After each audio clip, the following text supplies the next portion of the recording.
Centuries ago, guys like Columbus literally sailed into the unknown, crossing treacherous oceans just to find India's pepper. The relentless pursuit of these spaces basically redrew the global map. Well, welcome to this explainer. Today, we're diving into a mind-blowing historical revelation. That ancient spice empire, it never actually disappeared. It just evolved. It went from wooden ships to a massive, multi-billion-dollar modern global industry powered by cutting-edge digital tracking. We're going to unpack India's agricultural footprint, which, no joke, touches almost every single pantry and dinner plate on Earth. Let's kick things off with a pretty remarkable moment. Back in 2001, Robin Cook, the UK Foreign Secretary at the time, made this huge declaration. He essentially proclaimed that an Indian-inspired dish, chicken tikka masala, was now a true British national dish. And he didn't just say it because it's popular. He said it because it perfectly captures how Britain absorbs external influences. This highlights a really deep truth. When people migrate, their food is almost always the very first ambassador of their culture. The global diaspora doesn't just move money around, it fundamentally changes who we are and what we crave. If you look closely at the culinary anatomy of this fusion, it's actually fascinating. On one hand, you have the authentic Indian core, the chicken tikka, marinated with centuries of regional heritage. But then you have that rich, creamy masala sauce. That part was specifically added to satisfy a very historical British desire to have their meat swimming in gravy. It's like a delicious, edible metaphor for assimilation, showing how authentic heritage flavors don't just survive when they travel, they pivot, they adapt, and they totally conquer new markets. All right, moving on to Section 1, Food and Cultural Pluralism, the true driver of global tastes. Let's look at how this builds into a much bigger conversation about multiculturalism. So Robin Cook argued powerfully that this kind of culinary crossover actually proves that pluralism is a massive asset for economic success, not some societal burden. He pointed out that legitimate immigration drives vitality, openness broadens our horizons, and basically, national identity is built on shared ideals, not race. And you can see this geographically, right? This exact cultural exchange is what carried complex regional Indian flavors out of local kitchens and planted them firmly across the UK, the US, the Caribbean, and Southeast Asia. It absolutely laid the groundwork for the massive demand we see today. Which brings up a really crucial question. If the entire world is consuming Indian flavors at this kind of incredible scale, how exactly does India manage and export all of this agricultural wealth today? Because, it's one thing to love your local curry house, but it is an entirely different, staggering logistical beast to grow, strictly certify, and physically ship millions of tons of raw ingredients across the planet without losing a fraction of that authentic quality. That brings us to Section 2, the Global Spice Hub, Managing the Spice Bowl. Let's get into the macro level of this global trade. The central nervous system of this whole breathtaking operation is the Spices Board of India. They serve as the vital international link between local Indian growers and massive global importers. They officially recognize and fiercely defend India's historical status as the spice bowl of the world. Think of them as the modern-day gatekeepers of those ancient spice routes, meticulously promoting everything from cardamom to turmeric worldwide. And the stakes are incredibly high. Just listen to this staggering figure. In May 2026, the maximum auction price for just a single kilogram of small cardamom hit 3,410 rupees. Why would a high-end importer willingly pay that kind of premium? Well, because they aren't buying some generic mass-produced substitute. They are paying for authentic Indian terroir. These spices aren't just for flavoring dinner. They are highly lucrative, deeply sought-after global commodities. And the way it's traded now is wild. You have this ancient, earthy crop, right? But today, it's being aggressively traded on flashing digital screens in modernized e-auction centers. While small cardamom was peaking around that massive 3,410 rupees, large cardamom over in Siliguri was pulling in a max of 1,806 rupees per kilo.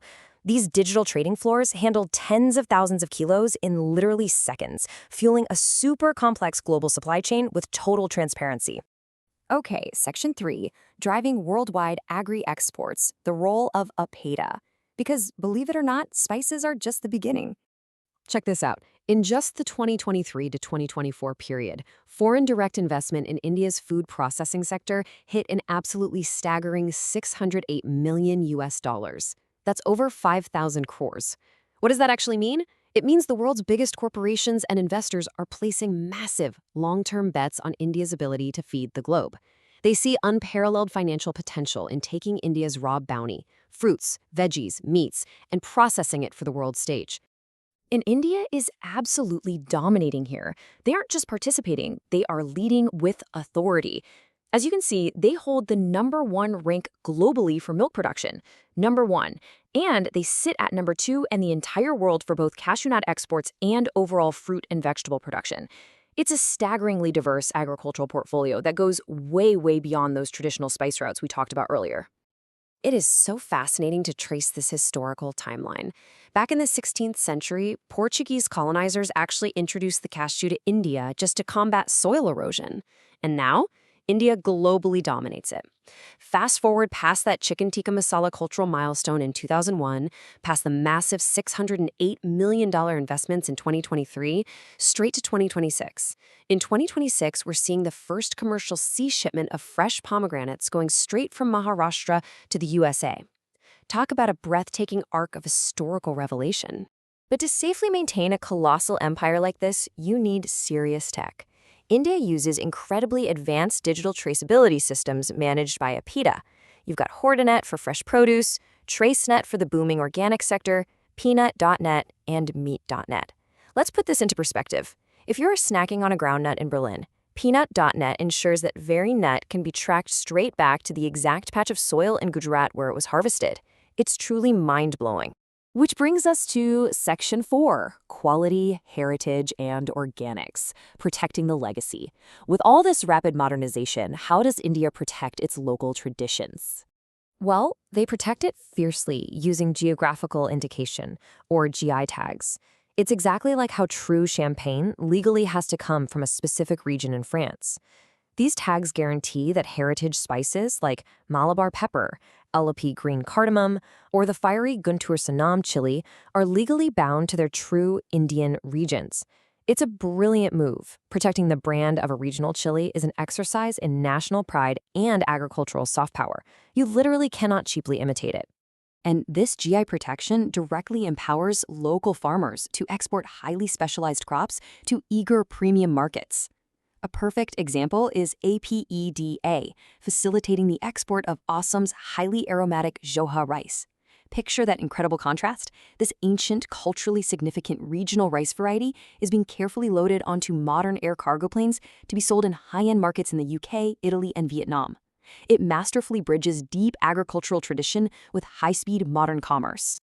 Plus, India backs all of this up with rigorous quality and organic frameworks, which is huge for the global wellness trend. Through the National Program for Organic Production, they're pushing farming without chemical fertilizers. Combine this with the Spices Board's sophisticated quality evaluation labs testing for strict maximum residue levels. It means that something like ashwagandha or turmeric, which was historically just a simple home remedy, is now a premium, scientifically regulated commodity going totally mainstream in global health food stores. So as we see a 16th century crop guarded by a 21st century digital tracker, we have to ask ourselves, what delicious cross-cultural fusion will become the world's next massive global obsession?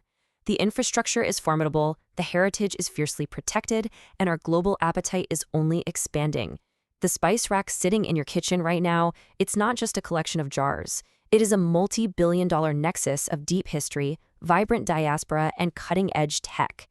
India's agricultural soft power is silently redefining the way the world eats.